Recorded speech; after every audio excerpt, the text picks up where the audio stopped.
Brother Dan, you dressed for the occasion. I did.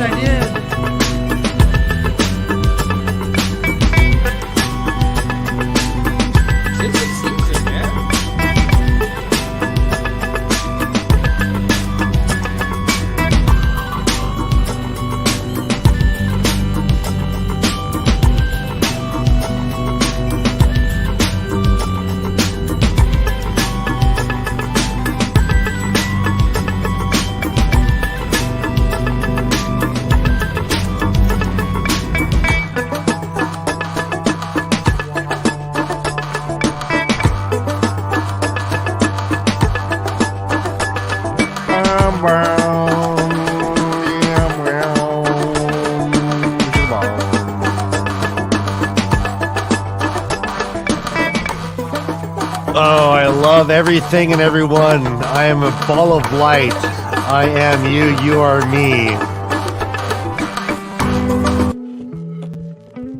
Christmas time. Shh, I'm doing my intro. And welcome to the LeafCast, a first-time reader show based on the epic fantasy series The Wheel of Time by Robert Jordan. My name is Ryan, and I am currently taking off all my clothes to be judged clad in the light. And I am Ryan's brother Dan, and it is done. Let no one ever speak of what is past here. It is for us to share in silence with she who experienced it. It is done. And we're the way of the leaf, and this is the LeafCast. And this is the LeafCast, episode 109.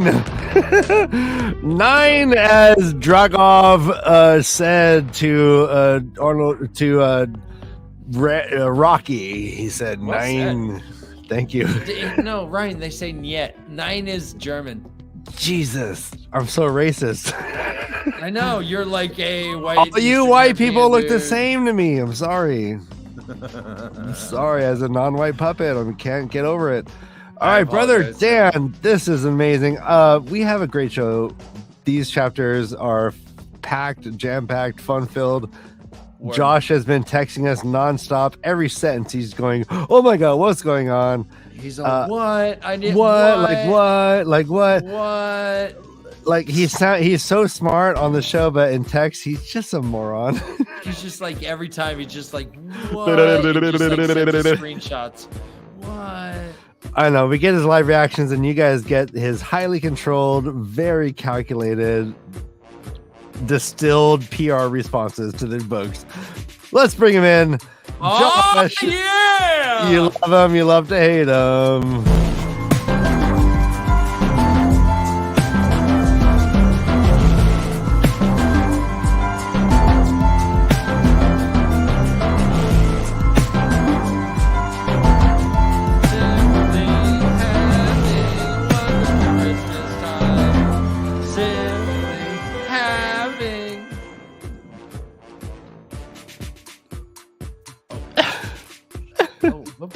Ooh, he's got a hardbound.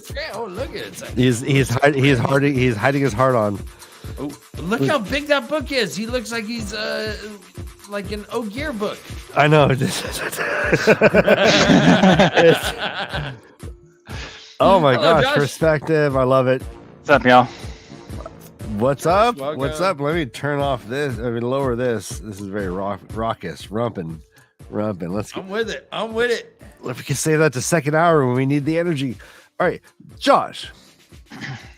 Ryan. 4 chapters done. It was hard stop, huh? Sure. The hard stop. It was. It ended with the okay. We'll get into it, but yeah, like my goodness, Josh. Let's get into it, brother Dan. We do not have Tom this week, apparently, but we might get Case and I. If everyone in chat really blows up chat, she might appear. She is caught up on the books. We just got to get her. If everyone claps really hard, like Tinkerbell. No, it's not laundry day. I said I'm coming. I'm stripped down doing for his test. I'm doing my accepted test. Yeah, I have no legs and I have no clothes. I'm clad in the light. opposite. I'm dressed to the nines, and I'm watching Ryan become an Aes Sedai. Ryan, you're a big girl now. All right, see, we're there. Come on. Sedai. All right, let's go. Oh, what happened, Dan? Are you okay? No, I dropped the hat. It's okay. I'll get it back. Okay. My eyebrows look so severe without the hat, though. Hey, let's do our weekly check-in. Josh, how's life? Holidays are here, man. Yeah. Have you caught up? Have you done your Black Friday shopping? I don't know. Yeah. Are you all done shopping? Sure. Yeah, been done shopping. That's a good human question, Dan. Thank you. I've already talked with those. That's all right. Ryan, are you all done shopping? I've not. Yes, because I will not shop. I am shocked that you have not bought a thing yet. Oh, look at the shock on my face. Oh, you're such a dramatic actor, Dan. You're Daniel Day, brother. Daniel Day, brother Dan. What shock? Brother Daniel Day Lewis. There you go. There you go. Well done. I'm doing well. I still have maybe one or two things to get, but that's not my responsibility. I think Grace does most of that stuff. So I'm as shocked as everyone else when they open the gifts sometimes. You're like, yeah, Santa's good too. Yeah. They're like, thanks, Dad. And I'm like, yep. What'd you get? Yeah, my kids have been off school for all week. It's been a little bit nutty here. I have a deep suspicion that your children just grew up not believing in Santa Claus. Like they came out of the womb not believing in Santa Claus. Is that correct? No, they believe in Santa Claus. Okay. I'm wrong. You're wrong. supposed to yes and me, Josh. Jesus Christ. So Josh, no, but Ryan. I've never really interviewed in my life. This is never an interview. You got to yes and everything. Josh, get it's a no but, Ryan. Ryan, don't criticize the guest on air. My daughter made my 2.5-year-old a butt toy. It's like yes. Hold on. It's a little butt because he's learning to go poop on the potty, Yes, and it's a butt. Yes.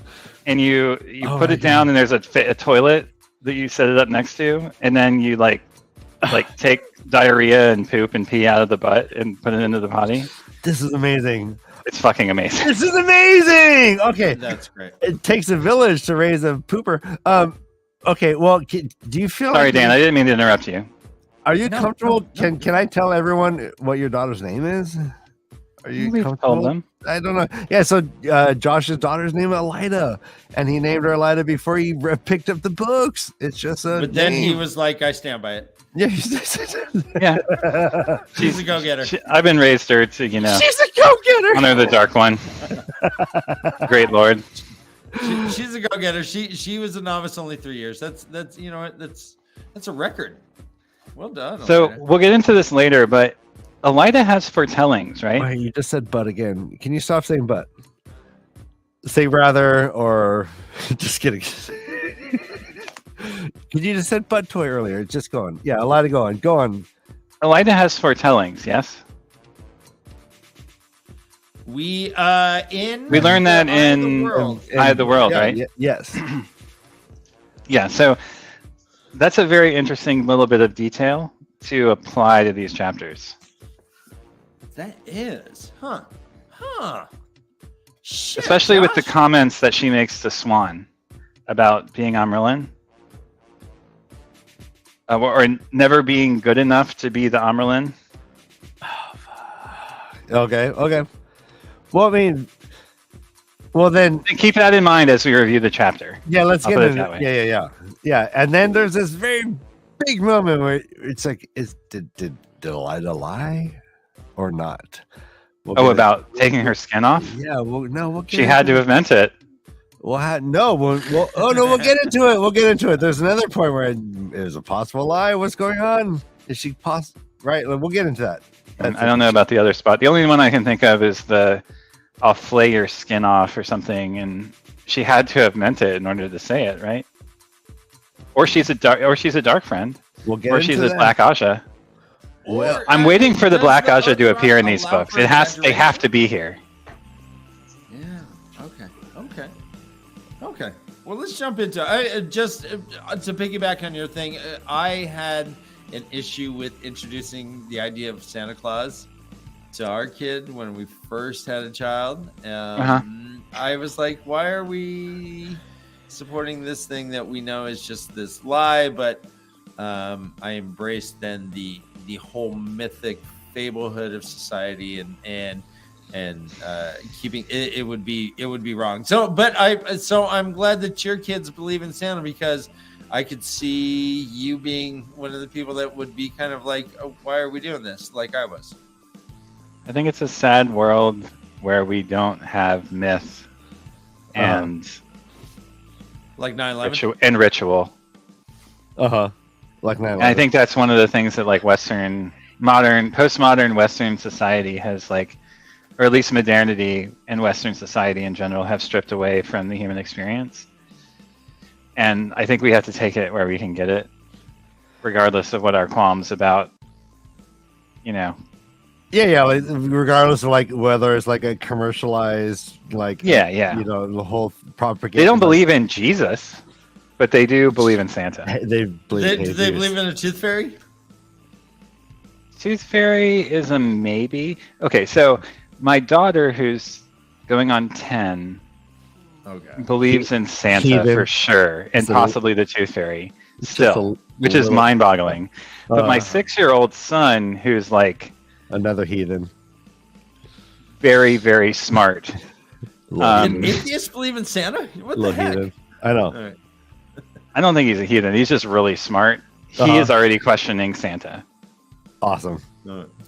Awesome. So, take that as what you will. Do you think, like, okay, like, just in all honesty, if you somehow can magically swap, for real, like, if like your second child was magically your first child, do you think your second child would have the same characteristics? Would he be questioning it, or do you think that is a product of having an older child and there's like that reflection? And not you're. I don't think it has anything to do with him. No. I mean, maybe it is that he's a middle child and therefore questions everything. But well, yeah, the idea of even like I don't know. I'm an oldest and was an only child for a long time, so I don't really. Which is obvious. I don't have the internal. You're like my one friend who's not an oldest child, Ryan. Like seriously. I know. That's how I can put up with you.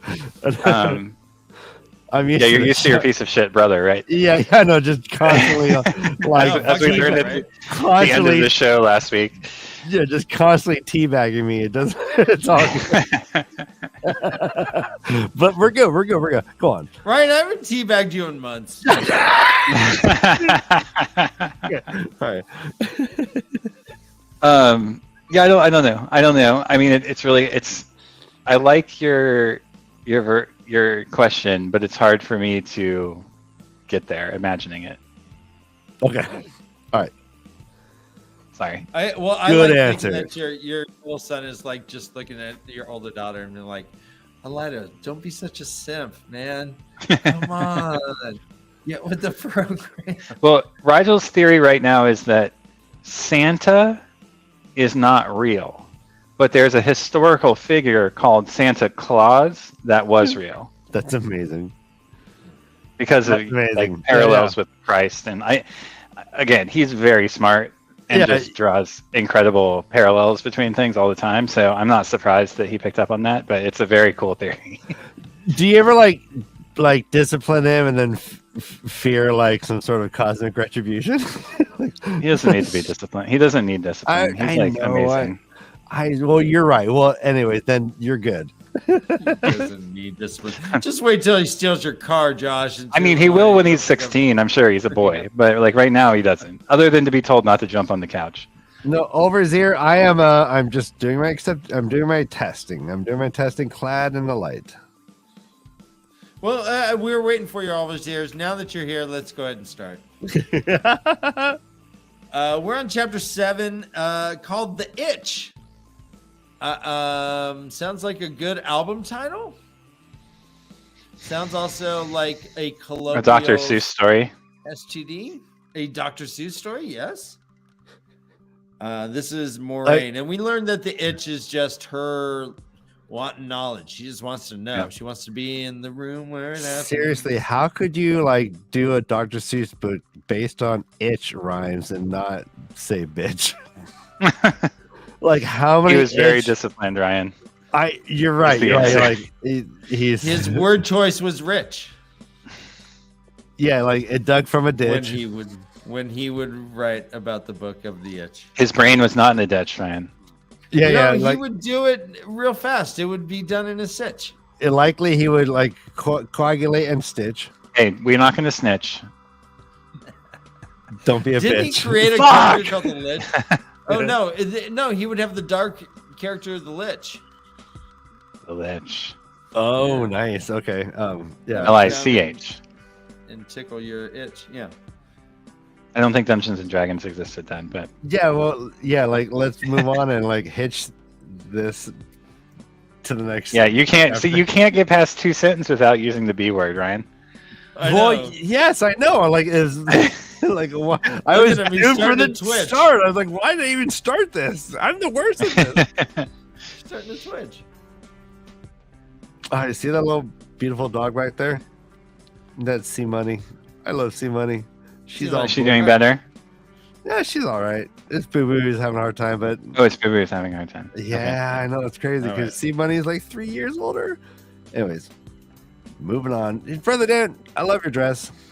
Thank you. It's, you know what? I considered it like our Christmas party.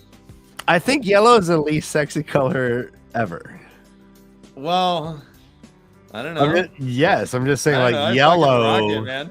Look at this posture. I mean, I look good in this dress. No. man. I mean, If maybe if you don't like yellow, but Jesus No, Christ, I look good. you look great. You look fat. You look svelte. Fat? Wait, did you say I look fat? You You said look great. You look fat. I think he said fatulent, which is fabulous and fat with the pH. I meant foul. You're rolling, bro. Ryan, You're rolling Ryan, mob if deep. you were You're there, rolling I mob would- deep in the yellow. You're representing yellow, the 310 yellows. But let me tell you, yellow is the it's least the sexy healing, color. the healing Asha. I see. It is the Word. least sexy. Come on, everyone.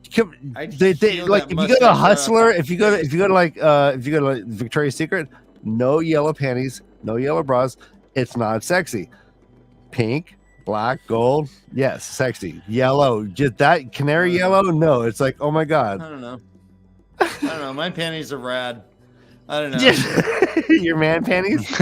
No, Your no. man- My panties are rad. Manties. Whatever. Whatever. Look All at, right, look at yeah, this see, gatekeeper. yes, Look at yes. you, gatekeeper. Look at you, gatekeepers. I'm Oh, just saying, Dovie, like, no. Dovie, in terms you of, wouldn't like- hit this. But don't include me with his gatekeeping. Come on. Come on. Come on. Okay. All right. right. Do I need to do a poll? I'm doing a poll. All right, go ahead and do a poll. I'll get into the story. So Maureen's still doing her thing. Tamara, the Emerald's like, oh, you're still doing your thing, huh? You're still wanting to do boring shit. She's like, yeah, I want to do the list. She says, quote, the list helped me govern my thoughts, mother. And she's like, I'm getting good at this. I'm getting good. Which is true. It does govern her thoughts, but all she's thinking about is, I got to find this boy child. The boy child. She has to take a folded slip of paper to Karina Nagashi. She is in the greens. She is, and so Maureen Stokes, she goes up to the greens. Aja, their quarters. Their quarters have all kinds of cool things. A bunch of battle shit. All their doors are full of swords and stuff. They're gnarly. Bunch of dudes walking around in shifting cloaks.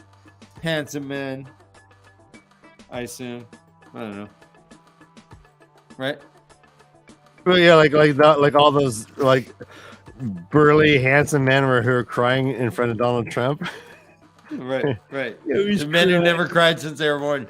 They just prostrated in front of me and just started crying.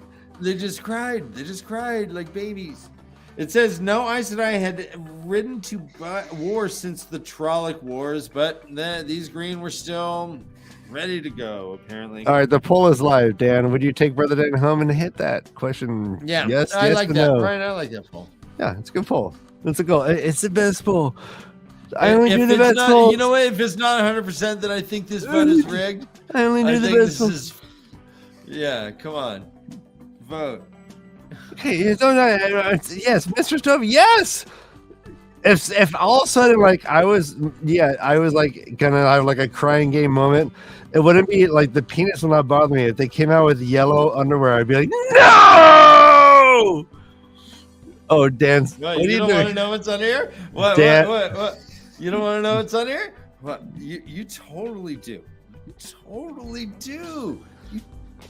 All right. Speaking of that, I am drinking There's a leg. tonight. I'm There's a leg. drinking. I'm drinking Only Cans. This show is brought to you by Only Cans, the premier IPA of my Look brother how spread Dan. my legs are. Look at me. All right. You want to know? You want to know? Boom, boom, boom. Yeah. Okay. Everyone just left. We had like 30,000 people watching, and now We we're got down to 30,000 13. now. Down to 13. All right. Jesus. Well, these are my favorite 13. Mine too. All right. So The most she goes- traumatized of the group is staying. She gives a letter. The letters. She goes, "Oh, immediate." So because Karini's like pretty much. Oh, before that, there is a little Easter egg here, Josh. I'm not sure if you noticed, but there were a couple warders fighting in the yard there. Mhm. It says, quote, Rena Halfden, who somehow made a square face lovely and a stocky build, both elegant and graceful, was urging them on with a wide smile, calling, "Well struck, Waylon. Oh, very well struck, Elias." Elias. Mm-hmm. Isn't That's a good Elias? Yeah. Yep. So- Is that our boy? Presumably, he was a warder, right? Yeah, he does mention he was a warder. And then he split for reasons that he didn't really get into.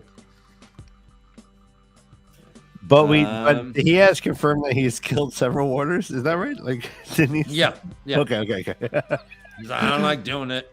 I don't like doing it, but I will, and I have, and kind of like I'll brag about it like humbly. But what a humble, the biggest humble brag ever. You know, I don't like killing warders, but yeah, I got 10. I got 10. You know, I got 10 on my bed notches. We also see warder, celebrity warder, step in.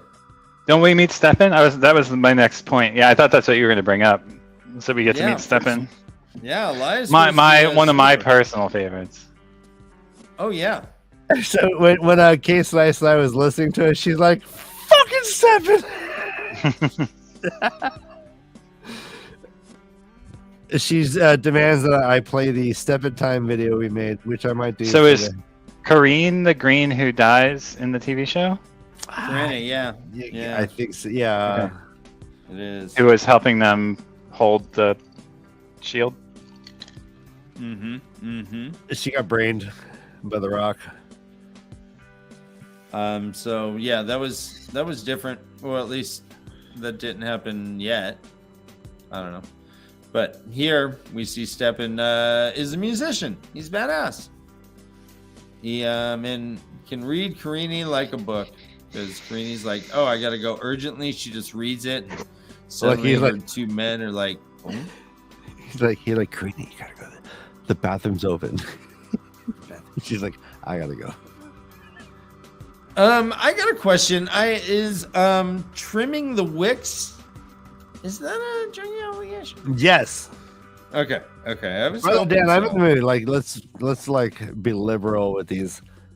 All right, I got Guinness on Again, on tap. I'm drinking Only Cans. If you know, you know. Dan over there slacking with his 3.2% Guinness. Oh, Embarrassing. I know. Embarrassing. You need to be like drinking shots in between those, Dan. Brother Dan, I could drink a 20-pack of Guinness and like, right? Like, That'd be stupid. I You know. could, yeah. No. is it? not Wait, even. is I don't is even it- know if you can get drunk on Guinness. Like, it I takes think so you're right. long to drink one that, like, at 3.2%, you're not feeling it by the time you're done with 6 of them. 3.2. All right, Yeah. so Sure about I heard that. that the history of Guinness is like Guinness got its specific taste because rats would like fall into the barrels and die. Right, I heard that. That is an old wives' tale about it. Yeah. And why? So no, they it's throw in a leg of it's lamb an or old, like, something. old husband's tale, Josh. Okay, it's 4.2. It's Look, 4.2, not look, I 3.2. you know. Well, that's like a good 30% more. I mean, I feel good about All right, Dovie? all right. What's going on here? I think if you get it from the tap in the UK, it can be as low as 3.2. But anyhow, Wow. Well, I mean, okay. Well, hey, have you you've been trimming able his you've waist. like held your face under the tap and just drunk it straight in the UK? Is that like what you're telling us? bread. Oh, maybe it's Guinness It's like bread. extra cold. That's 3.2. Oh god, now I'm gonna have to research have you had this. alcoholic bread? Have you gone I drunk mean, off and bread, Josh, Josh? drinks like 1 out of every 4 drinking obligations, so I don't even know. What I know, he's but- talking Yeah, but I about. drink all the time in between when there's not a drinking obligation. No, I know, Josh that is does Josh not is matter. drinking brown It's an liquors. obligation. I think Josh is constantly waiting for us to say, "Oh, what are you drinking, Josh?" And he's like, "Oh, this tonight I'm drinking blah, blah, Cold blah, rock blah, cold. Cold Rock." Cold Rock's That's old. always my answer.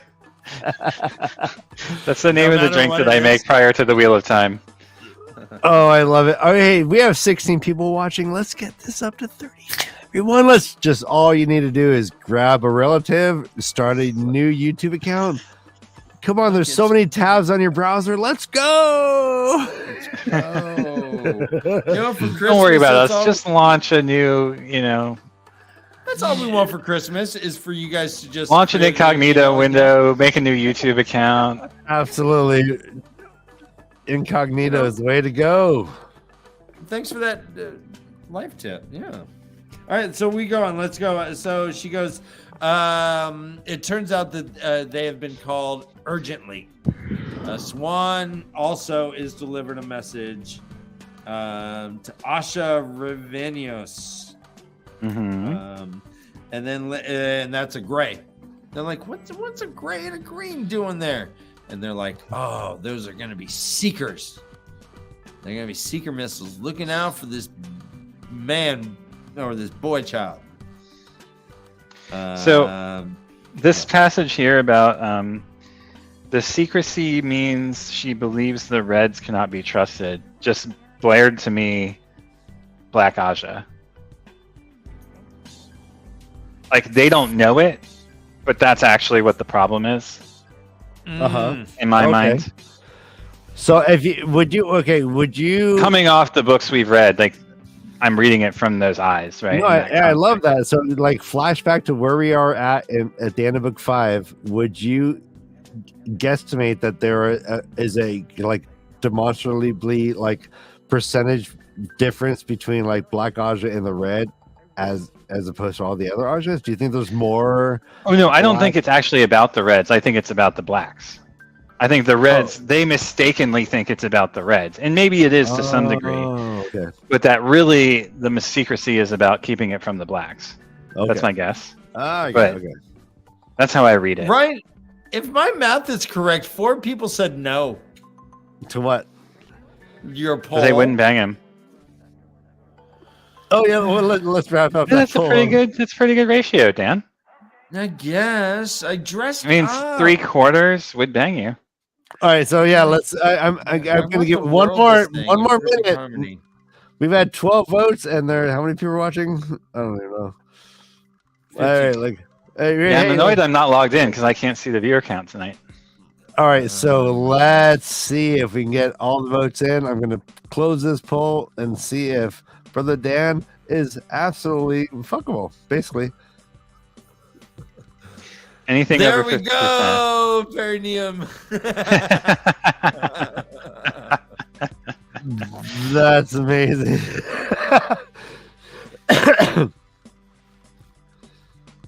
And that's a great alt account name. Oh my god. Perineum. Who is it though? I would need to know it now. Perineum, you know I need to perineum. know who it is now. It's probably outdoor state. So the perineum is. That's a guess. Yeah, outdoor I state. know, but you gotta like keep outdoor state. Oh, okay. Okay. Wait. We love outdoor taint. We love. Is it that taint or is it the taint on the OP? No, just. Oh, Yeah, well, you're right. Oh, It's MaTsDaGger. Oh. All right. And Yes. its name is See. Karri. Oh. Hey, MaTsDaGger. Nice. Awesome. That's the greatest name ever. You rule. It's okay. It's Bella. All right. So, Maureen is able to suss out. She's like, "Oh shit! They don't trust the Reds. They're not going to bring him back to the White Tower. She doesn't think it's safe. This is what they're going to do. Is like these searchers. They're going to go and train them, Educate him." And Swan's like, "What the fuck?" They are like peas in the pod, right? Swan's like, "Oh, you figure all this out from so little," and Moiraine's like, "God, you figured these things out you puzzled these things out so fast, right?" Like, right.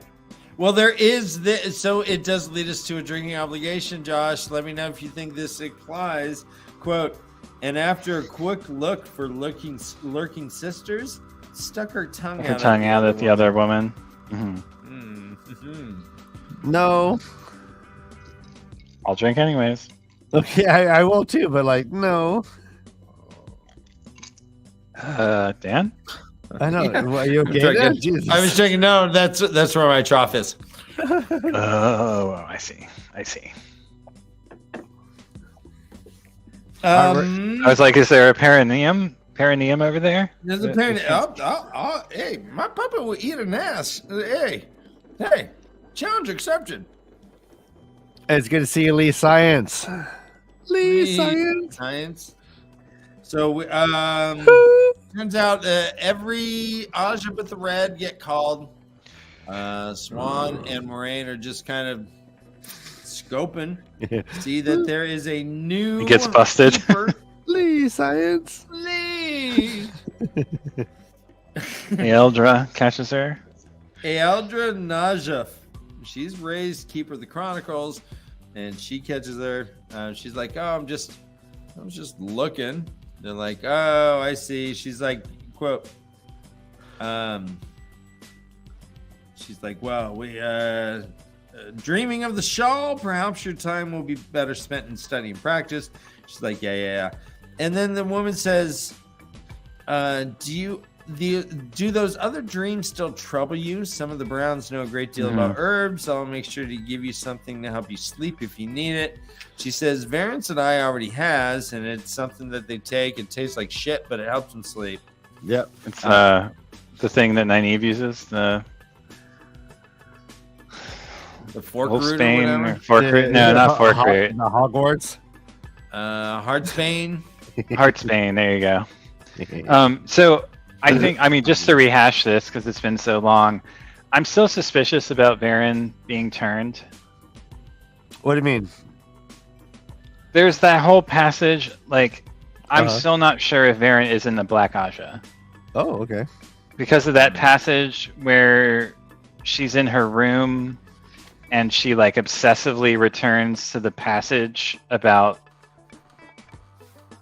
the Dark One, right? There's this like snippet of ancient text that she like is obsessing over, and I forget who comes to visit her. Egwene. Okay. I think is who it is. And she like, before Egwene's even out of the room, she's like obsessing over it and rehearsing it. And she's been in interestingly coincidental positions Varen has around information that has percolated to the Black Aja at various points throughout the stories. Like, Can't remember specific details off the top of my head. She certainly was there when Perrin and Fael went to the Two Rivers, but she was part instrumental in fighting off the Trollocs. Or so it appeared. The defense. Yeah, I guess you're right. Yeah. Okay. Interesting. Okay. And yeah. And is there anything in these 4 chapters later on that made you think about Varen also? The thing where and this is, I'm going to complain for a moment, and it will be rote, but fucking another Star Wars moment here, where Okay. come on, Moiraine, come on, Robert, you couldn't come up with something to differentiate Moiraine's test from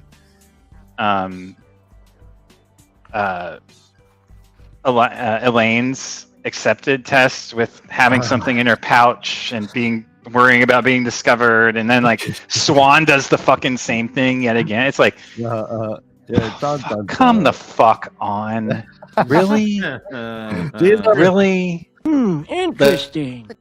that much. So I don't know. That's kind of Star Wars-y for me. Like just like not being creative enough. I don't know. Anyhow, so that's my complaint. But yeah, whether it's possible that she read her diary, read the notebook. Who? Moiraine at least wonders about it. Varen. Varen's the one who returns her stuff to her, and she wonders, Okay. oh, did Varen look at my notebook? She how did she say it? Like she had a cold chill? Yeah. Okay. Like I mean, we Yeah, can look and at now- it later. Yeah, we'll get how creepy would it be for one of your sisters to just start rifling through that girl's stuff, though? I mean, that's weird. Well, You'd if be you like, pick up "Varen, someone's knock it clothes off." and you feel a hard notebook in there, are you going to look at it? Hard notebook. All right, that's a drink. Oh yeah. Bring out the only cans.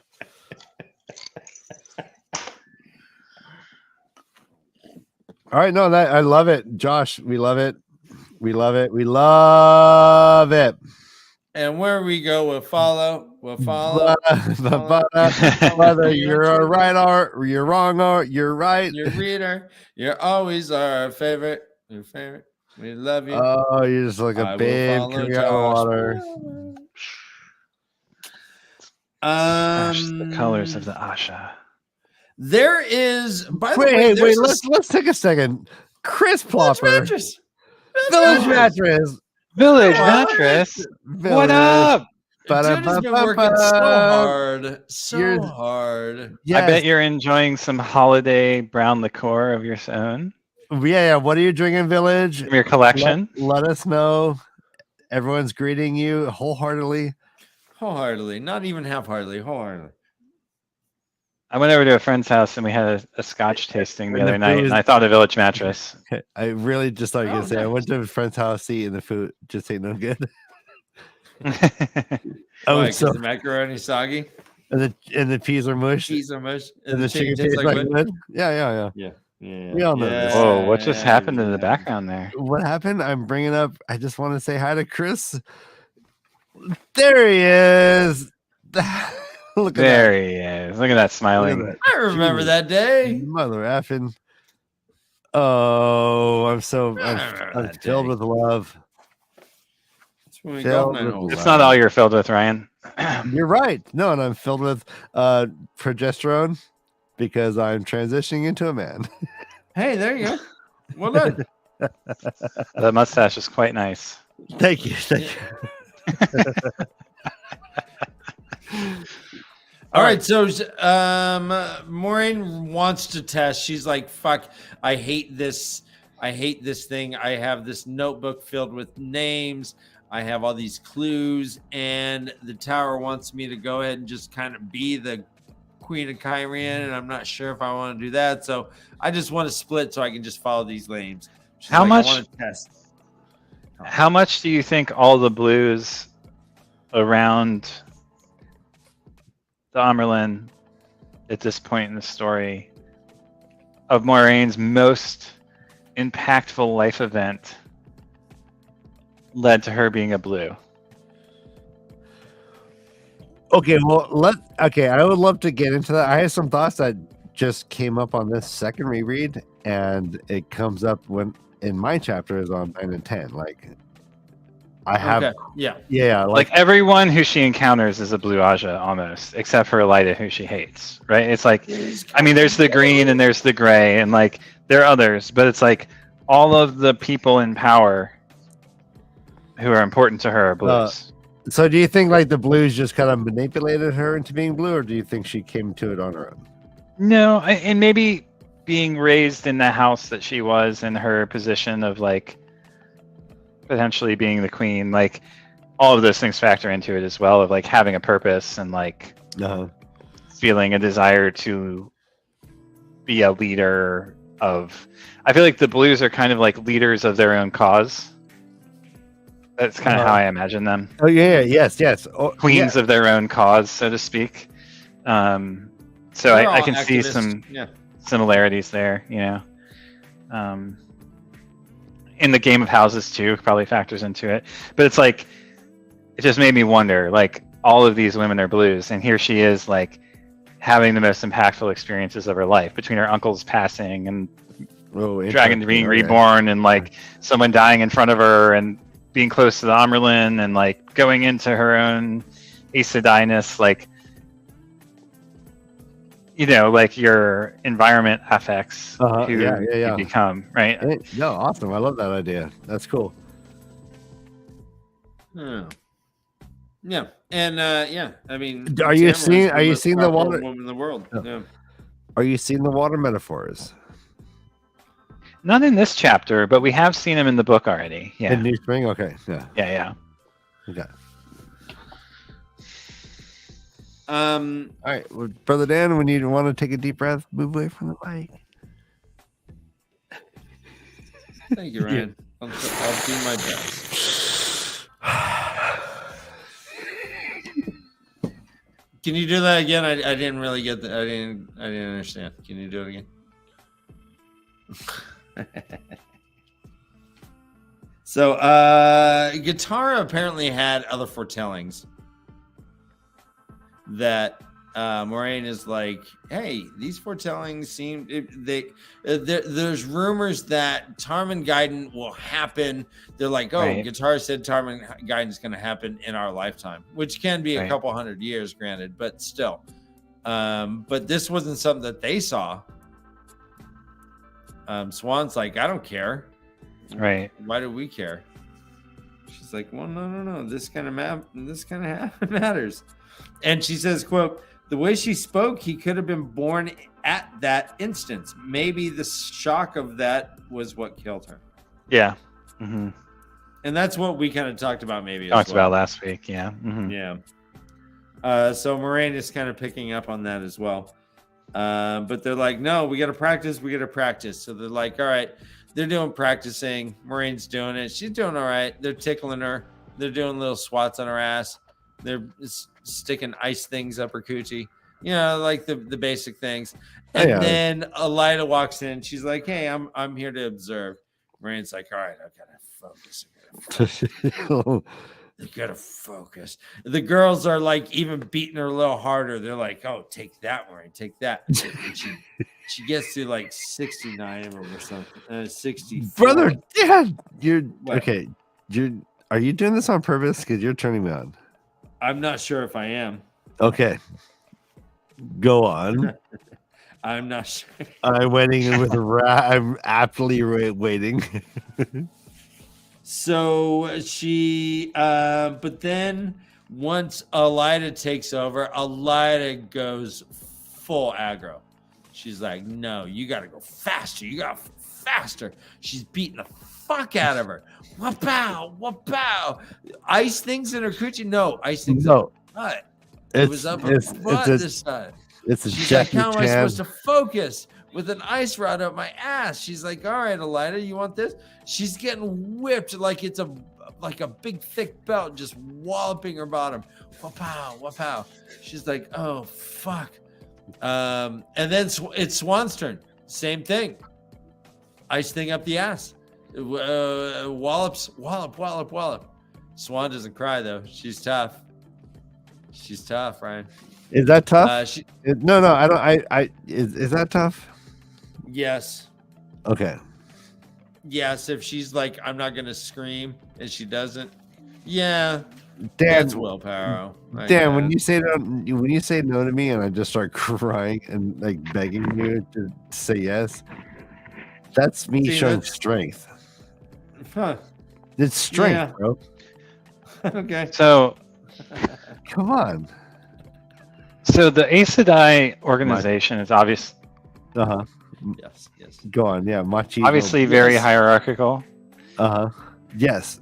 Both in terms of novices, accepted sisters, But also, and I know there's more information about this than we have where we are in the books. And I know there's more information out there that I can't access because it would be spoilery. Yes. But there also seems to be a hierarchy in terms of power. Like Miriam, is that her name? Muriel? The sister who Elida was traveling with when she encountered Swan and Moiraine in the village. Muriel? Fuck, what's her name? Muriel, right? Miriam. No, Miriam. Muriel's the girl who's in this chapter. Miriam is more powerful than Elida. Therefore, Elida deferred to her. Oh, okay. Right? So what comes up for me in terms of like why, and maybe we don't have to talk about this right now, but I want to talk about this more later at a minimum. Why is Elida interested in Swan and Moiraine, or particularly Moiraine at least, and maybe Swan only by proxy of her being Moraine's friend? Why is she interested in them passing? Is it? Talk to me. Okay, this is why I asked about Elida having foretellings. My theory, totally outlandish one, that we have no textual evidence for, Go. is that Dave. Elida had a foretelling about Swan and Moiraine being important in the future. Whether that's Swan becoming the Amerlin or Moiraine's purpose and like role in Tarmangaiden and her position with Rand, or just in general that she can tell, or okay, whatever. That's one theory. Another is, okay, she recognizes they're as powerful as she is, and therefore wants to exercise her power over them because of either jealousy or whatever, right? Like, she's nasty, therefore she sees someone who's potentially more powerful than her, who she has power over by virtue of this hierarchical structure. Okay. Therefore, she exercises her power over them while she can. Okay. How about, let me add Or third, Okay. Or yeah, go on.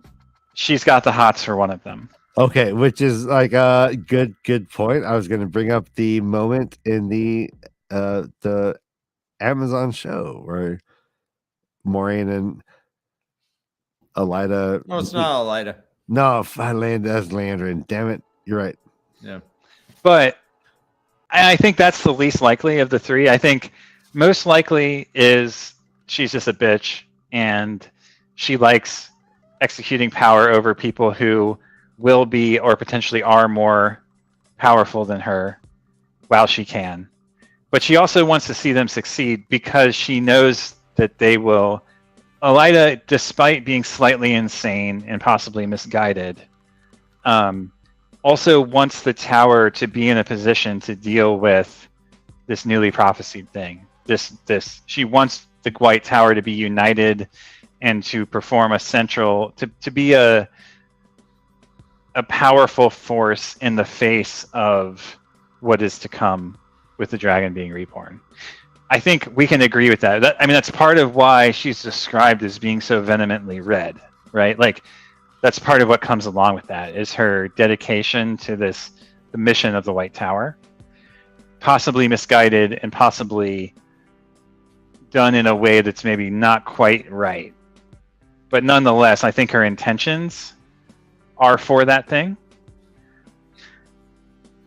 Well, but let's be again, explicit. Has she had a foretelling?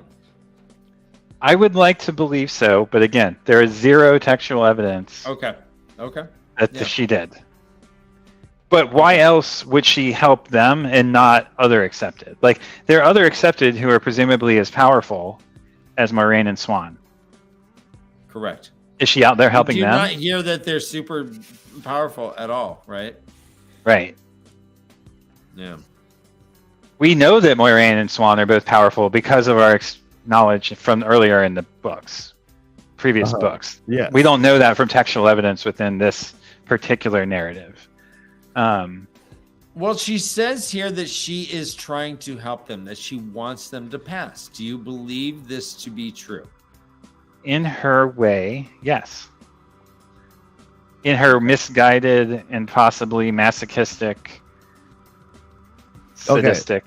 Because And- well, in Maureen's perspective, like she explicitly was trying to get her to not pass. That was her perspective. Later, only for a moment, and then later she's like, oh, maybe she really did. I wouldn't have been able to pass if she didn't done those things to encourage me to weave faster. She does say that, but she also says, hey, that thing with my dad was pretty fucked up. Right, but that's after Elida thinks that she betrayed her. Elida, during the testing, believes that one of them betrayed her and told other Aes Sedai about her helping them. Correct. At this point in the story, that hasn't happened. So what her intentions are here have nothing to do with the vehemency that her vehement anger and like what she does during the testing against them. Right? Yeah, good point. Good point. Okay. So she practices them 3 nights in a row and is beating all fuck out of them the whole time. But I mean, and they're seeing where they're faltering. You can see that they get to like the first time they get to 18 and then 12 weeks and then 6 and then 4 and 2. They're just getting beaten down by this stuff. And every time they start, the beatings start again. They're just like, oh, I can't concentrate. I really that like this. Stops. Oh. Dan, I really like this point by Mauricio. The idea of Moraine not passing without special help is bullshit. And I really like that idea. Wait, hang on. There's a double negative there. The idea of Moraine passing with not special passing. help. Not passing without, which would be passing with. No, the idea that she could not pass without this help is gross and bullshit. Like, that's how I interpret it. She's like Maureen does not need saying this. She could do it anyways. Yeah. No, Yeah. I agree. I know. I agree. I agree that the thought of it is the same. Yeah, Maureen should be able to pass. Well, we know she passes because she's a fucking Aes Sedai in the books we've read. I mean, but I do love the way that is. I know I criticize Robert Jordan's writing a lot, but one thing I do appreciate and recognize that was done very well is the way that the testing is written. You are left, there's suspense despite knowing the outcome, which I loved. And that was well executed. Yeah. I like that too. I like because that too. I thought the test was awesome. I also, you mean like when I was trying to remember what it was like rereading it, like I still felt like there was a possibility of her not passing or failing. Yeah. Her failing and like still somehow like in the end of the books getting it, like, but not getting it this first try, and then maybe being sent out to go search for the Dragon Reborn as a failed. Accepted. Right. Yeah. So I thought that was all on the table, but yeah, like she passes. Apparently not with flying colors, but she wasn't as flayed and beaten up as other Aes Sedai were. So it pretty much Miriam shows up on the third morning, and instead of Elida coming and healing him, it's Miriam. And Miriam's like, she will not trouble you in this manner again. I have this down here. It does say Miriam who woke them in Swan's bed and offered healing. Again, apparently it's not it's not even a big deal. Yeah, they're all sleeping in the same bed. They all just sleep in the same beds, and it's like they don't get scolded for any of this stuff. It just is what it is. I mean, yeah, people walk in. No one knocks. They all walk in. You could just be scissoring in bed. They're like, "Oh, hey, I'm here for the healing." Oh, and they all I'm gonna heal you. You're gonna turn to ice. They're like, "Thank you, scissoring Sedai." It said that had she used sidearm to punish or coerce you, I'd have seen her strapped to the triangle for birching. She also said that she had recommended mortification of the flesh. Scissoring. Mortification of the flesh, is that what that's called? Scissoring? Scissoring. Okay. It says her penance would have been for helping you cheat in the test for the shawl.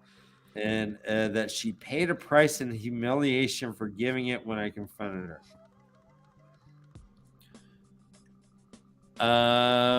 Yeah, it's interesting to think that practice like that could have been considered cheating. But that was her main punishment, which she was like, no, you can't do this. Harry Potter needs to do his own thing. Mm-hmm. And I don't know. Anyways. Yes.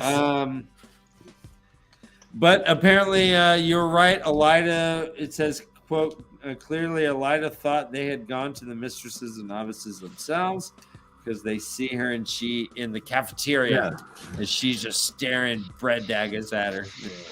Yeah. So snitches get fucking Aes Sedai. Our final drinking obligation of this chapter is the line, how hard had Miriam run? Very hard, likely. Very hard, likely, yes. So. All right, was that 2 chapters? Or 1? Yep. And then so she shows up and she goes, it says 1 week to the day after Katara made the foretelling, the weather warmed. And 9 days after the thaw, Miriam, in the dim light before dawn, appeared on the gallery. As Swan and Moraine were leaving for breakfast, she was wearing her shawl. Moraine damaged her, and she said formally, you are summoned to be tested for the shawl of the Aes Sedai. Light keep you whole and see you safe. And that's how the chapter ends. She is summoned to become an AS. Josh, is there anything I missed in those 2 chapters that you wanted to touch on?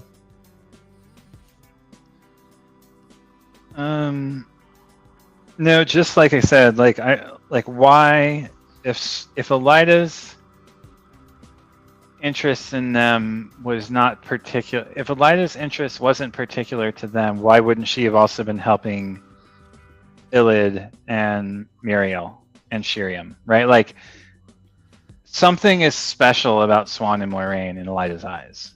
She's seen as the other Aes Sedai see her treating them as pets, quote unquote, as we saw. Mm-hmm. What is that? And I don't know that we're going to get the answer. Would you think that her foretelling involved the dragon? I would assume so. Uh-huh.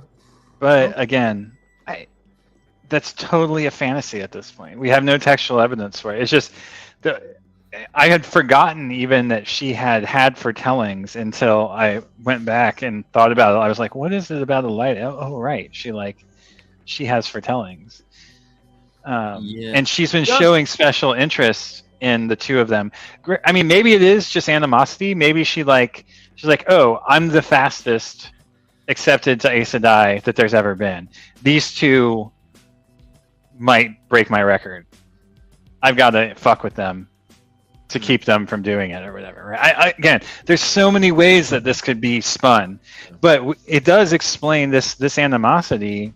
Does explain her hatred for them in the earlier books that we've read. Right? Which is awesome. I love seeing the Genesis. It's kind of like, is she Tanya Harding? Right. Kind of. Josh, do you find that Elida is Black Aja? I can't remember. I thought so, but I'm not convinced at this point. There were a lot of possibly falsely, there were a lot of things that pointed that way early on. Okay. Like mentions of black around her and stuff when we first meet her in the court of Elaine's mother. Morghese. Thank you, Morghese. But the fact that she's been the Amyrlin and it didn't seem that information was flowing back to the Black Sisters, at least the ones who were being managed by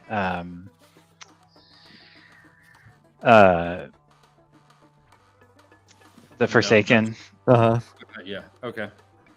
We haven't seen any indication of that. I mean, there is still the question of that messenger who came from, like, when the pigeons were sent, when they used the fork root on Egwene, or no, on Nynaeve and Elaine. There was something about like pigeons being sent one way, but then another set of pigeons going another. That we never learned about what exactly that was about. Did make me wonder. But I'm assuming one of those were going to the Amerlin and one of them were going to the Black Sisters, right? So I don't know. We haven't had any evidence that she is at this point. I don't know if she is. Okay. I don't think so right currently, but I might be wrong. I love it. I love it. Ryan, I say if you're able to, can you muster a half hour and let's just go through the tests? Rip through it. You want to break? Do I want to? Yes. We got 20 folks with this. I mean, let's muster. But I want to go get a drink. You get a drink. Go get a drink real quick. I gotta pee and get a drink. Vamp for 5 minutes. All right, you drink and pee. All right. Chapter 9 is called It Begins. And it has that 6-pointed It's the star from the test, right? Yeah. I believe so. It's kind of this cool mosaic star. The way it's the stars on the ground, the tile star. Seems more like the Israeli flag star with the 3 And it's the lionfish again on chapter 8. What was chapter 7? The lionfish is Swan, right? Oh, chapter 7 is the Aes Sedai emblem. Okay. Or the Wheel of Time. Ouroboros. So we have chapter 9. It's called It Begins. And this is Moraine walking with Miriam down to the lowest parts of the whole tower. 10 is the fucking rats that bothered me. Yeah. Like, the rats are that important to get their own chapter icon? Come on. This was not the first time we've had those 6 mice in as a chapter icon. Really? We had them earlier, and I think it's when Swan and Moraine refer to this thing, or Elida does. So wait, we see it in this book, and not in this book. When she refers back to them pulling a prank on her. Yeah. Okay. Yeah. So there are 6 mice icon, I think, in either Shadow Rising or Dragon Reborn or one. Okay. Not sure.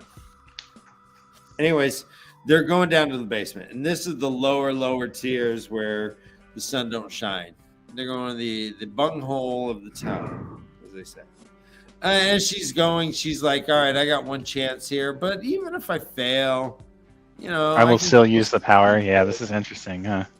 She's like, I got my list. I got hundreds of names. I'm still going to search. I'm still going to use the power. And shit, maybe I will be the queen. Who the fuck knows? I got agency. I got options. When they go to the various lowest level, it says, quote, Marion stopped before paired doors larger than any they had passed, as tall as wide as fortress gates. Only they weren't strapped. They were not strapped. She channeled to open them. They walk in. There's a dome and a, quote, a great oval ring, narrow at top and bottom. Its rounded rim, little thicker than her arm, well above a span in height and perhaps a pace across at its widest. It glinted in the lamplight, now silver, now gold or green or blue, or swirls of all, never the same for more than a moment. And it seemed as if it stood unsupported. Weird. It's magic. That's what we're learning. They say, so she looks around. There's all like different sitters. It says, attend. Marine says, formally, the other Aes Sedai already in the chamber, one from each Aja, came to stand in a ring around them. One was Elida. Moraine's heart fluttered. Mm-hmm. She's like, oh, shit. Drinking obligation is the line. You come in ignorance. And I don't know. I'll come in anything. See what I did there? Turned it gross. I turned it gross. A pie, for instance. Apple pie? Warm apple pie? Apple pie. Warm apple pie. He said, Atone, you come in ignorance. How will you depart? Rain says, in knowledge of myself. That's almost a drinking obligation, but I didn't go there. For what reason have you been summoned? To be tried. For what reason should you be tried? So that I may learn whether I'm worthy. For what would you be found worthy? To wear the shawl. And she says, all right. You will see the stein on the ground. It's a 6-pointed star in the air. And she says, pretty much, when you see that sign, you will go to it immediately at a steady pace, neither hurrying nor hanging back. And only then may you embrace the power. The weaving required must begin immediately. You may not leave that sign until it is completed. She is told to remember what must be remembered, which is esoteric at best. And she is told that 100 times you will weave in the order you have been given and in perfect composure. Perfect composure is a mantra that she is going through in her head as she starts into it. She gets into it. She's like, fuck, Elida's here. I really don't like that, but I'm going to do it. Stood still, back straight, hands at her side, and breathe evenly. Manages to be composed despite everything. Yeah. You gotta just keep your cool. You can't fucking not be cool. All right. Speaking of being cool, let's go back just 1 second and before we proceed. I wanted to ask Joss what he thought about Maureen's mental processes as she was going to this event. She was like, at first she was scared. She's like, and then she had this moment where she's like, okay, well, you know what? No matter what, I'm just gonna find the Dragon Reborn. And then she found this kind of like sense of we talked about this a little bit, yeah. Did you? Okay, I missed that. So, like, if anything, it like made me think that she's a true blue.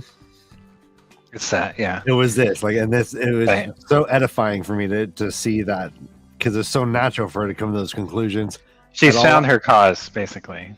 Absolutely, and we'll go through it despite what the tower might say otherwise, or like. It's so funny because you said earlier, like, that they have a personal cause, right? They're queens of their own personal cause, and then she's like, she sat there being like, well, I could be a queen. Or fuck it, yeah. Right? Like I could go. I thought the parallel of you saying "queen of their own cause" and this whole thing coming up later was so cool. Yeah, but sorry, brother Dan, and I lost. No, apologize. No, I'm glad you're back. So they start channeling. The Terrio says, "quote." Hold on. All right, so how psychedelic was this? Weren't you just feeling like you're just going to like the main center of Burning Man? All the colors, this like thing that's suspended. Like, oh my god, it felt like it was just like some Rick and Morty machine. Yeah, Morty, hey, grab your shoes. We gotta go, Morty. It feels very where are we going? like Masonic or like the Cremaster cycle. I don't know if anyone's ever seen those films, but like, yeah, there's something very like Masonic Templar kind of about this whole, the way it's described too. Yeah. So it says the air in the opening of the ring suddenly turned to a sheet of white. It was whiter than everything. Everything dimmed around this whiteness. No one spoke, and then she walked towards the turning ring at a steady pace, and then boom, she's in a corridor, naked, but there's some clothes. She puts them on. She walks down. She loses the clothes. Yeah, she sees the star. She's like, oh, okay, cool. And it says here her memories seem full of holes, chasms. Yeah, so Yeah, and so let's get into that. this. Yeah. We've Tell me heard your that phrase thoughts. before. So this is one of those moments where you just have to be like, kind of like, yeah, okay, it's cool, right? It's cool. I mean, all right, first off, clearly this test and the accepted test are Tel'aran'rhiod adjacent domains, right? Like, we know that you can enter them and disappear into them fully, or at least you can for the accepted test, and that's something that happens. We know that you can, that they show a possible future or a parallel reality. And in this case, we know that the sisters, unlike with the accepted test, where it's your past, present, and future, or some variation on them that you have to traverse, here, it seems like the sisters who are channeling the ring, the ter'angreal, are in charge, so to speak, of what happens. At least they're privy to it, and in Moiraine's mind, capable of manipulating it and setting. Like they're Ryan. coding, like the program you're running, right? Like Essentially, yeah. Like they're the producers of the show, let's say. All right. So, setting aside how does that work, and what does it mean to be Tel'aran'rhiod adjacent, and like how is it that they execute this partial memory loss, this partial amnesia that seems to permeate the experience, like through each test point, each weaving. What is the function of that? Why do you think? Why do you think they do that? On some level, I mean, you can look at it two ways, right? You can look at it as trying to disarm them, or you can look at it as trying to be supportive, right? Like, in one sense, not remembering the horror you just experienced in the last test could be seen as a good thing. In another sense, not knowing where the wounds and pain that you're suffering came from can be seen as a good or a bad thing. Yeah, exactly. Right? I mean, okay. You could spin that different ways. And again, it's kind of like, why did Elida help? Like, we don't know the motivation. Wait, is it to make it more difficult? Is it to make it less difficult? Wait, so both things could be true. Okay, but at the end of this, Moiraine was convinced that Elida was trying to get her to fail. Okay, and I mean, that would be putting elements into the test that are unpleasant. I disagree. Again, I don't really think that Moiraine was... Elida didn't go into training her to help her fail, to make her fail.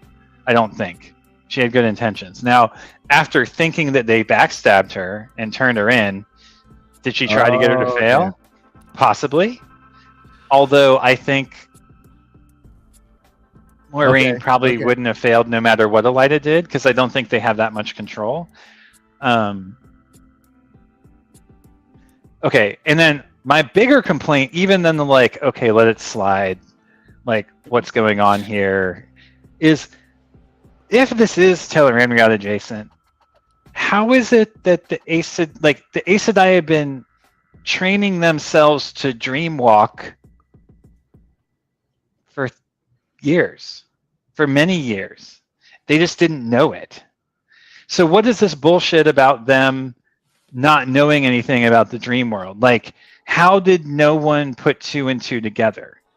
Like, why, when Varen presented Elaine with the ring, was there not something in that woman's writings about the accepted and the Aes Sedai tests being Tel'aran'rhiod adjacent or being components of the dream world? Okay. That bothers me. It feels like an inconsistency, or at least like a sweep it under the rug kind of moment. Sorry, go ahead, Ryan. Could you be wrong? Sure. Okay. Yeah. The beginning of Moiraine's test does certainly seem to have elements of Tel'aran'rhiod. Things sure just does. appear. Yeah. There's a mirror behind her that wasn't there before. There were things that just kind of pop up. However, these women aren't dream walkers. They are. You don't have to be to enter the Tel'aran'rhiod. All that you have to do is have a ter'angreal. Right? I mean, even Swan can enter fucking TAR with a ter'angreal, with the ring. Uh-huh. And where are they right now? Inside a fucking ter'angreal. When you say TAR, it makes it sound so sinister. like it's this government psyops. Like, oh my god, we're going to the TAR, CIA, FBI, TAR, paramilitary, Black Ops, Blackwater, TAR. Totally. Yeah, no. Can I just say though, like my background game is way fucking hot right now. Like I'm flowing. I love my screen. I'm just gonna go full screen right now. Oh, that's great. I'm glad you like that. So I'm much. big pimping right now. Look at this. I have high def right here. Boom. High def. What's going on in the background? It's Big blurred P. out. It's blurred. It's all good. But you still see it. Right on. Right. So, right. If this is not the Tel'aran'rhiod, that's also kind of a flavor fail. Flavor fail. Fuck you. I mean, just really, like how many similar fucking things can there be in this fucking book? This series. Okay, well, yeah, yes, you're right. That bothers me even more. Like, not thinking that it's the Tel'aran'rhiod makes me even more angry and suspicious. Let me ask you: do you think that those Trollocs that showed up in the tests could have killed Moraine? Okay, let's get into this. What would have happened if one of the spiders had bit her, or if a Trolloc had gotten too far? Right. Would she have died? Would they have stopped the test? I don't know. I'm just a fucking reader here, dude. I don't know. It just goes, Josh. It begs the question: would they have stopped the test or not? Maybe they all have to agree to stop the test. In which case, Elida might have been like, "Oh, whoops, I wasn't ready to stop the test." Ooh, she died. 3 spiders bit her. Ooh. So that definitely was one of my questions. Yeah, I don't think it's really defined here, but she is. And wait, in no way does Moraine change her own attire, right? Like she was in no way was Moraine able to influence anything. Was she not? We don't. I don't know. No, like as Marissa says right here, if it's a TR adjacent, it's very similar. Their dresses don't flicker at all. So Her clothes disappear. which she later on thought fucking Elida kept taking my clothes off to make me embarrassed, right? Yeah.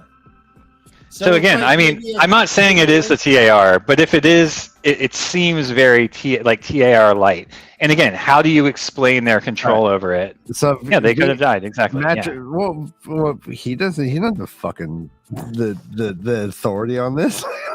Well, no, but I agree. They could have died. Could. That's the question. That's why it's a question. It's not a would have. It's a could have. I mean, that's a good point. Says, the light keep you whole and see you safe.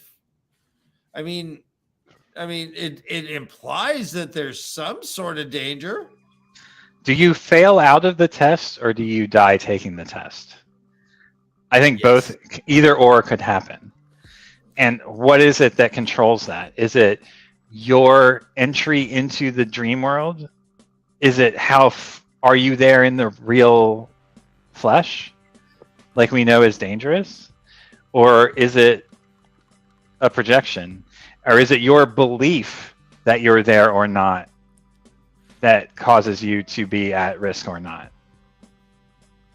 Yes, good question, Howie. Yeah, good point. Josh, let me ask you the crux of this chapter that Ryan and I disagreed with. We were we almost came. If I could have almost came to blows. If I could have punched him through the fucking phone, I would have. I would have linked arms and let you, motherfucker. Go ahead and punch me. Yeah, I know. That's your passive way. You just want that to be the outro. I'd You want. rather be a hammer than a nail. You know, I punch your nose. Wouldn't you rather? I want you to nail fall than a down. hammer? Yeah, Yeah, I always. hammer. Yeah. Hey, being a top is better orgasm. Right? Did you close that poll? Let me look. I don't think you ever did. I never saw results. Let's see. I think I might have. All right. New poll. Would you rather be a hammer or nail? All right, let's do that one. Hammer, nail.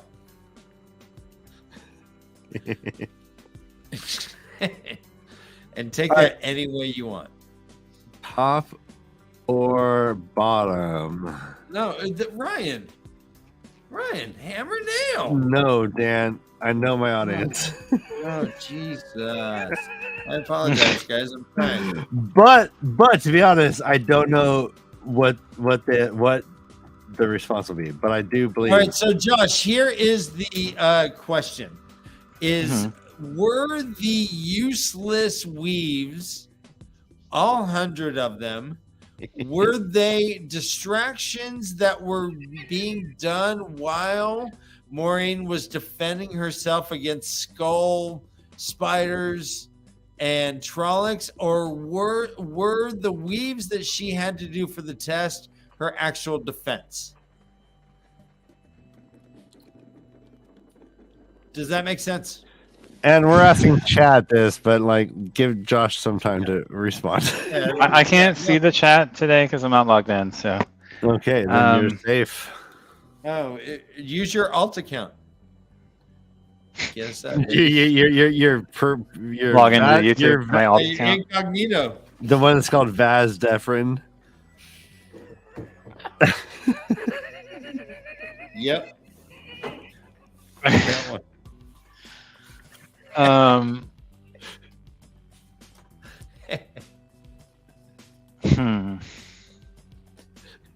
I don't think that they were okay. How do I phrase this properly? I don't think that they were involved in the defense. All right. Whether they were just distractions is a different. I don't know that I also agree with. Like, there can be something other than those two answers, right? Like, they can be part of it and important, but also not the defense. Okay. But is everyone pause So for a here's second? what it Pause. says in the Pause. Everyone pause. Half of you have voted. Let's get your votes in. Hammer now. All right, so here's what it says. Yeah, bottom or top? She could channel other weaves than what was required, but how to get rid of these cursed thorns? And then later, the Death's Head spider came up. Right. It says,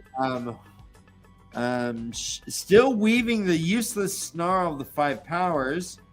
Why would she want to weave such a thing? But she must. Still weaving. She swiftly divided the flows and touched the spider with a tiny but very intricate weave of fire.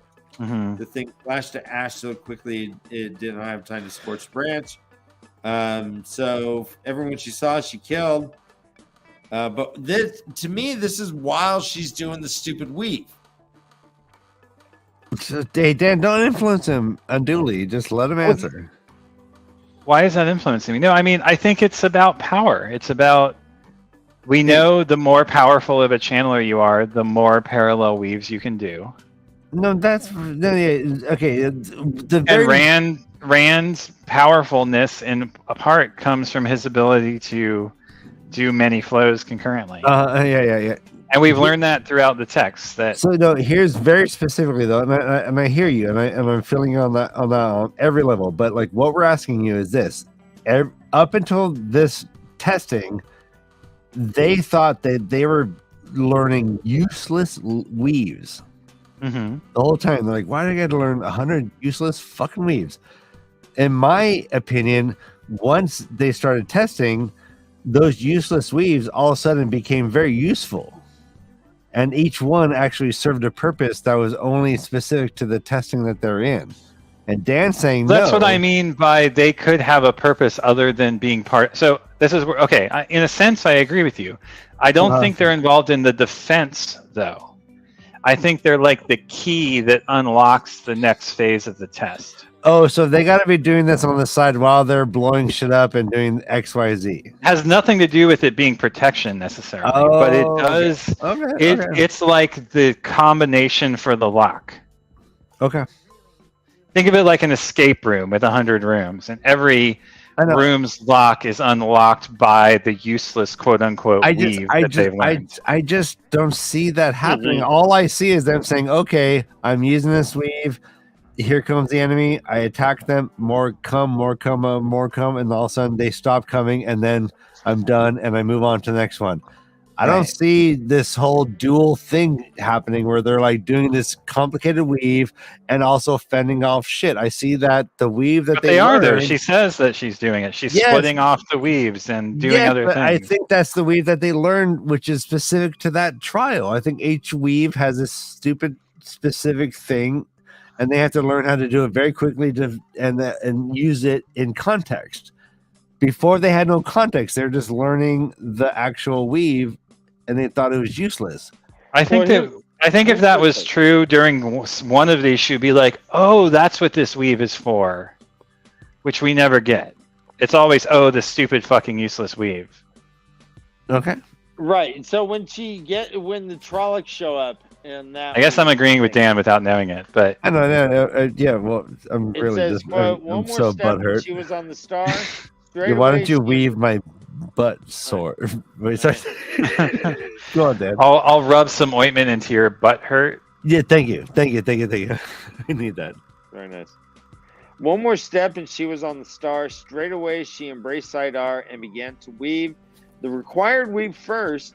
But as soon as the first strand of air, earth, and spirit were laid down, she divided her flows, making a second weave and a third of fire. There were a number of ways to produce balls of fire, and she chose the simplest. Throwing with both hands, she hurled them at the nearest Trollocs and spun, still weaving fire. Yeah, but does she say, okay, then I go back and finish the original weave? Well, no, she's still doing the original weave as she's spinning the fire. It says she had to pause in the more important weave, but so long as she was quick enough, light. Then there were a dozen Trollocs in the square. It says, completing the spin, she was just in time to catch the major weave on the point of collapse. The major weave. Okay. I'm hearing you. All right. Hey, everyone, we have 22 people watching. There we go. It just takes one little iota of effort, and let's get up to 44. Let's double this shit. Let's go. Ryan, God. Oh, Ryan. Let's go. Fucking Ryan. What, Josh? Always doubling. Yeah, come on. Yes, right. Like I'm manifesting, and they call it. Ellen says manifest, and I'm manifesting. And I go to Goop. And I only shop at Goop. You push too hard, and the weave will collapse, my friend. Thank you. There was an interesting. At the end, she is doing this weave. She stands in the star, and she's doing a dance, dance with herself, where she is picturing a partner, and it says. At the end, it says, a quick step took her to the center of the star where she danced in a tiny circle, back to back with an imaginary partner. I love this. That was cool, yeah. I fucking love this because it totally encapsulated her entire upbringing. The thing that she started off with feeling like confident. She's like, oh my gosh, I'm going to, like, nothing's going to, like, knock me down because I have this, like, my old the vestiges of my old like royal life, and then she brings it forward and she uses it as a strength, and she starts like delicately dancing around, like using her. It made me so happy. It made me so I happy. love the callback to the previous chapter too, where like, what did she see? She saw a young fledgling warder being taught a court dance. Right. It's just it's a cool callback to that image too. Nice, from the previous chapter. Yeah, but as she's dancing, she's throwing fire and she's hurling lightning. And then she goes into the blight, and it goes into the final chapter. Instead of It Begins, this one's called it finishes, Ryan. All right, I'm there. I'm going looking at it. Here it comes. Now, guys, chat. This has 6 mice as its icon. Ryan, maybe you can remember. I believe we did see 6 mice icon earlier in our reread. I think so. If anyone in the dang chat can remember where that could be, please remind me. I think it was in Dragon Reborn when they were talking about this very prank. I'm gonna look at the chart. All right. So you look at say what chapters they're from. Yeah. But mice, especially when hidden in bed sheets. right. Yeah. Amazing. I would hate anyone who did that. I would hate them with everything in my being. All right. So yeah, I mean, this is all right. So The Gathering. Apparently, it's in the Gathering Storm. okay. I don't know what book that is, but Oh, Nah, okay, it's later. Yeah. Okay, yeah. All right. So yeah. All right. So 99 weaves down, and she has 1 to go, and she knows there's 99 weaves, but she She's can't. got 99 weaves, but a she's- bitch ain't one. bitch ain't one. Yeah, but a stitch ain't one because she's wounded and she The needs to be itch. stitched up. She's really effed up, but she's pursuing and she is tired. But what we see is she's going into a room and her mother effing dad pops up and is like, "Oh my god, your mom's dying. You got to come now." She pushes past him in a very dramatic way and moves on to the star. Finds herself back amongst the sitters. She is wounded, but not as wounded as other sisters have been wounded, which I think is kind of cool. Makes me think of Maureen kind of handled her shit a little bit better than others did. It does beg the question of like, when would they stop it? Maureen is almost like dead. She's got claw marks. She's got wounds all over her body. Yeah, like, do you think Ace and I actually die during this testing, or do they just somehow stop it and then send them home on their way? What do you think, Josh? I'm sorry, Ryan. Say that one more time. Do you Something think about Ace, stopping it. I think do you think Ace and I actually can be allowed to die in a testing? I don't think that they would do it on purpose, but I think that yes. And again, this comes back to the question of, is it your belief that you are in danger? Like, how much of it is belief? Okay. Right? Like, are they actually in danger, or is it just dangerous if they believe that they are in danger? I mean, like, she does come in with like real physical wounds, it seems. Like she's No, she does. She does. and she requires healing. And could they kill her? It seems like you can disappear or die in the accepted test. Why would this be any different? Yeah, it does. Yeah. Further down, doesn't it seem like the acceptance tests were more dangerous than these? In a way? They do, but maybe Moraine was just much more capable. I mean, there were hordes of Trollocs, but Yeah. as soon as she did the weave, then they went away. So No, well, they didn't maybe- though. They didn't just disappear when she finished the weave. She still had to kill a bunch more.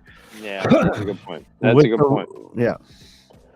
But they so I don't that begs the question then, Josh, is this test standardized? No, it's customized. It's customized. Oh, okay. Yeah. So Yeah. it's not no Ace Knight left behind. So if someone was like struggling, would they make it a little less hard for them? I mean, I don't know. I don't know. I don't think so. I think the point is to push them to their limits. Yes. Yeah. And if they can't maintain, then they fail out. I mean, that's, for better or worse, that is the Aes Sedai way. Yeah. So now what we Cruelty saw, though, and discipline and capriciousness, Yeah. And cruelty, capriciousness, and what's the word I'm looking for? vengeance. Militaristic discipline. Okay, corporal punishment. corporal punishment and like a certain type of authoritarianism. Yeah. This is a hierarchical society for sure. I know, and again, this is where I come back to like the multiple types of hierarchy, right? There's like the accepted initiate, accepted sister hierarchy, but then there's also this hierarchy of power. And I know there's like they have like numbers that are used to describe their like power rankings from what I understand. I don't know the details of any of this, but I've like seen it referenced. So I don't know how that factors into it, but it does seem that there's parallel forms of hierarchy within the organization, right? And are certain Ajas held more highly than others? I don't know the answer to that either. I don't know either. Yeah, good question. I like that. I know that's something Moraine reflects on, is like, were the houses all of these used to be the same size, or like, what was the distribution of sisters in the old days? You know, is there like is there a representative element to the sitters and the people on the sort of inner circle of, you know, the Amerlin's, the ruling committee, so to speak, of the White Tower? I'm not sure. Yeah. We learned that all the Aja quarters are the same.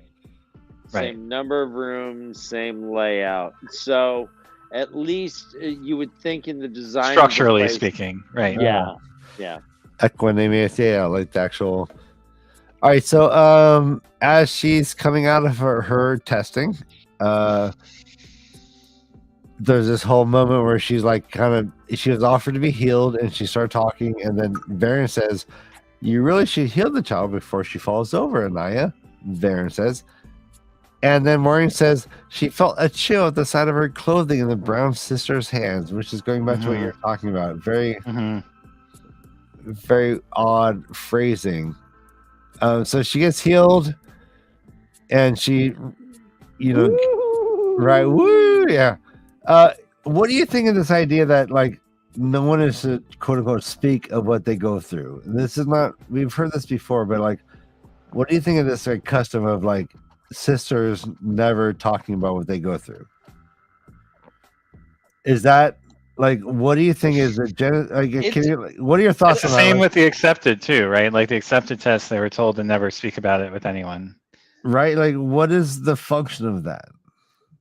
And same, actually, if you think about it, it's the same with the wise women too, and with the those who go to Ruidian or went to Ruidian. Yeah, they can talk to wise ones about it though. They can talk to each other, but Rand, like, oh, that's true. That is a difference. Yeah, but just Rand, not outsiders. But also like, but Rand distinctly like fucking shoves a stake in that and like blows it all up and said like. But it does seem like they're reticent to talk even to one another about what they experience. I know, but like, do you think that's one of the things that have like? Do you think that's like a net positive for the Aes Sedai, or has that been a net negative? Like this whole idea, like you cannot talk about this. They say it's tradition, but like, yeah, is it a good tradition? They say we will share our experience in silence with those who are here. So what is that? How do you share shit in silence? Yeah. Yeah. You just knowledge of what came to pass. Yeah. And Maureen's told to spend the night in prayer and contemplation of the burdens you will take up on the morrow. Yeah, that makes sense to me, and I was all cool with that. Like this whole other thing is like, go pray. Yeah, and I still have issues with prayer. Like, I'm gonna have to come back next week about whether it's a benefit or a drawback. I don't know. Okay. I don't know that I can. I don't know that I'm awake enough, A, and B, that my brain isn't operating at optimal efficiency right now. Let's put it that way. I'm not sure that I can answer that in the short. Yeah, Josh, Look at all these people counting on you here, buddy. There's 16 people watching. 16 people watching. 15 now. 15. Oh And no! I know. Good job, Josh. Jesus Christ. Ryan, wait, the poll. End the poll. Well, hey, that was very demonstrative. Top, bottom. Who won? That's a very top way to tell me the info. Fuck yeah, it was. Hey, do it. All right, with 11 votes, top wins. Top wins. 72% of our viewers are tops, and I don't believe a word of any of them. I think they're all fucking liars. I think they all should look at themselves in the mirror.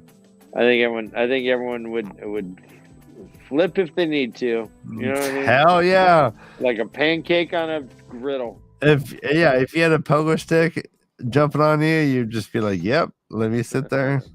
Really? Jumping Jesus on the pogo stick. Jump. Jesus on the pogo. What, Ryan? Why do you think they call him a burrow owl in the first place? Because it's a gross sexual innuendo. Everyone knows they live in a hole in the ground. Burrowing is the least sexy word in the world. Burrow owl. Can I burrow you, honey? No, sorry, we're not burrowing me, bitch.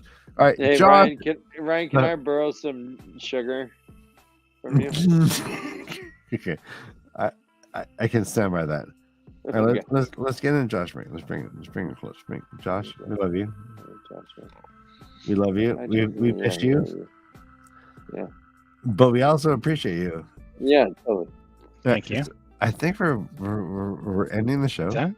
I'm kind of in love with Josh, right? Why would you not be? Yeah, look at those. He's so symmetrical. He's so symmetrical. He's like the Ryan, most your neck is so short tonight. I know. There we go. Thank you. Amazing. I think Ryan. Plastic surgery on the air. Yeah, Ryan's like, hello.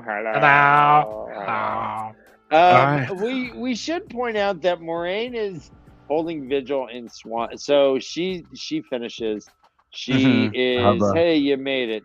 She comes back and Swan is off being tested. And Moraine's like, I don't want to miss it because I don't know what's going to happen tomorrow. And I don't know if we're going to split together. And I want to be here when she gets her thing. Like, so I mean, this is again just another example of the love between Rain. Yeah, I know. Brother Dan wants to like make Robert Jordan a great love author. I know. I mean, he is setting the seeds big time. I think that the show is kind of feeding upon. You know, I know I've talked about this before, but I would love a cookbook of all of the meals that characters eat in the series sequentially. Can you? Yes. Yep. It'd be awesome. Yep. Buttered turnips. Josh, have you ever had buttered turnips, Josh? I have. They're good. Yeah. Josh, let's make it ourselves. We'll make millions. Let's do it. We'll make billions. Let's do it. Time cookbook. That'd be awesome. We could do it. Another theme here of like the meal being too bigger than her eyes thought her stomach was, but it actually being just perfect. Well, again, when you when you get healed, I know it fits the theme. I'm not disagreeing with that. I'm just saying it's a funny repeat of that theme. Yeah.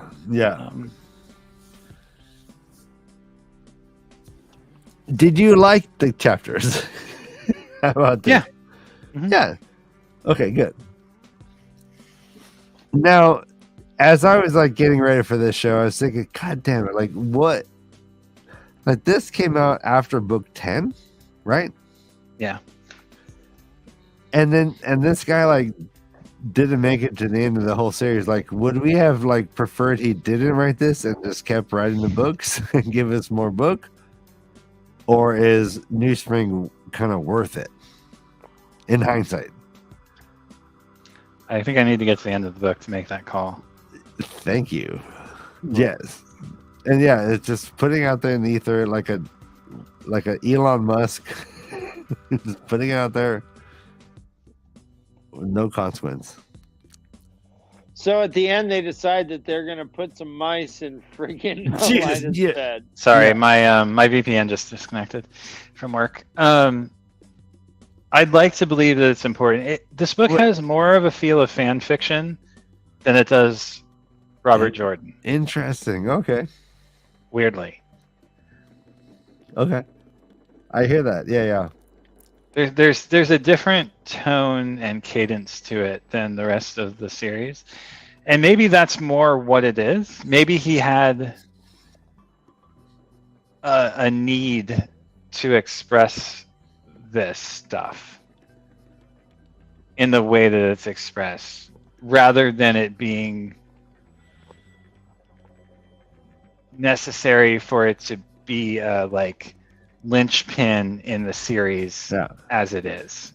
Does that make sense? Like maybe it's more about the structural, less about it being a structurally supporting component and more about it being a necessary accoutrement to the rest of what has been told in terms of like emotional and social context. But again, I have to get to the end of the book to really make that call. But that's what I'm feeling so far. Well, even just having the foretelling on page that we read about, stuff like this, and seeing Swan and Moiraine's relationship, and presumably seeing how Lan and Moiraine meet and bond and become connected. Yeah. Well, maybe. I want to ask Chad, do we think that, or do we know if Robert Jordan was diagnosed already when he started? We said last week we learned the answer was yes to that. Did we? Yeah, that he was. Tom told us that he was dying. He knew he was dying when he wrote this. Okay. And you almost cried. I know. Thank you. I'm almost crying now too. My life's it's fun. It's like it's all like everything's Ryan, new. What? I'm gonna put 6 mice in your bed. And I will forget you did it, and I'll be always mad at Josh for doing it. Nah, you like fucking Josh. Fine, good answer. Putting mice in someone's bed is probably my nightmare. If someone put freaking mice, so you're get in a bed. It's not a king size bed. I'm sure it's maybe a twin. She's a. I know, but brother Dan, seriously, you think those mice? You think those fucking mice will just sit there waiting patiently until the I think some covers? will. I think some will. No, I think the minute they're put on the bed and the covers are put on, then unless there's a fucking weave, You tuck the covers in. You tuck the covers in. no, they fucking bolt. They're like, what the tuck them. fuck? No, you tuck the covers in super tight so that the mice can't get out. Gosh, you don't You know know mice. You don't know mice. No, like a military bed. Mice can get through the smallest holes.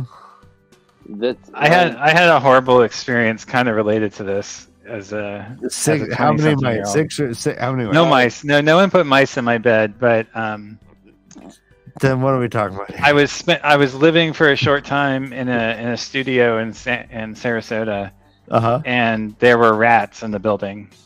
Oh, okay, yeah. And I was sleeping with my partner at the time, and she was in her moon, and we woke up in the middle of the night, and there was a rat. Yeah, there was a rat in her moon. Basically, on top of the bed in between her legs, and it was one of the most frightening experiences I've ever had. Okay. All right. I don't like that story. No, it was terrible. No, I love that story.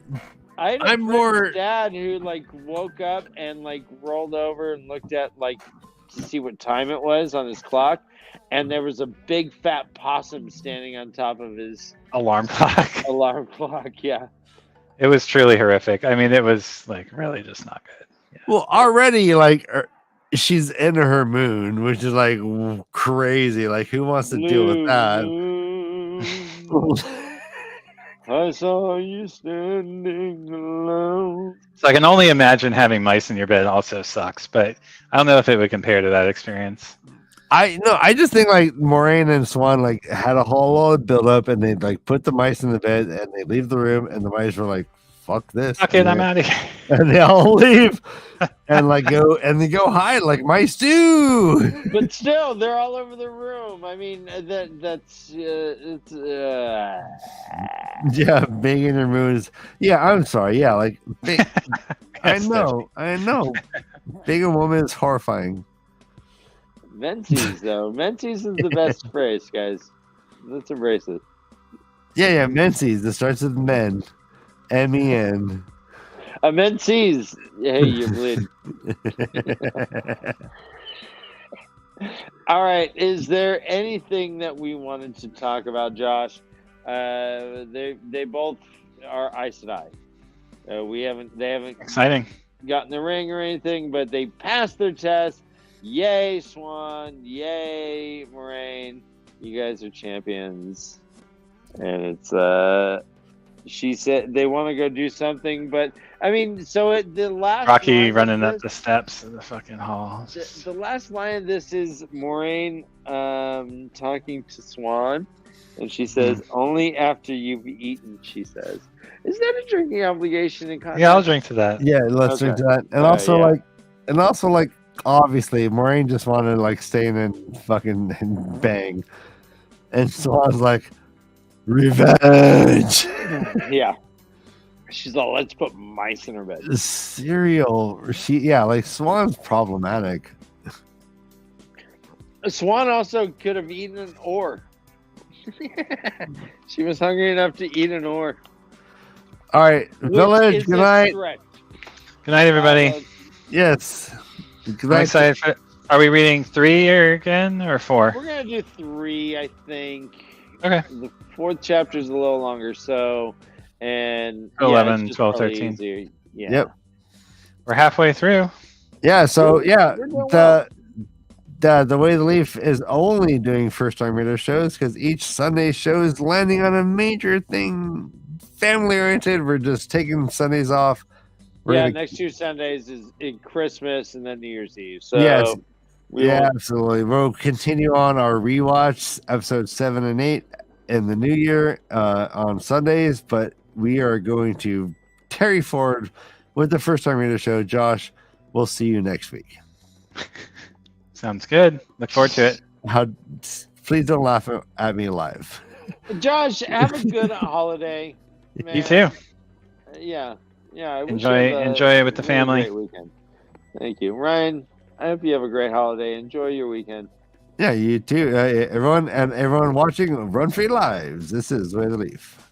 Way of the Leaf.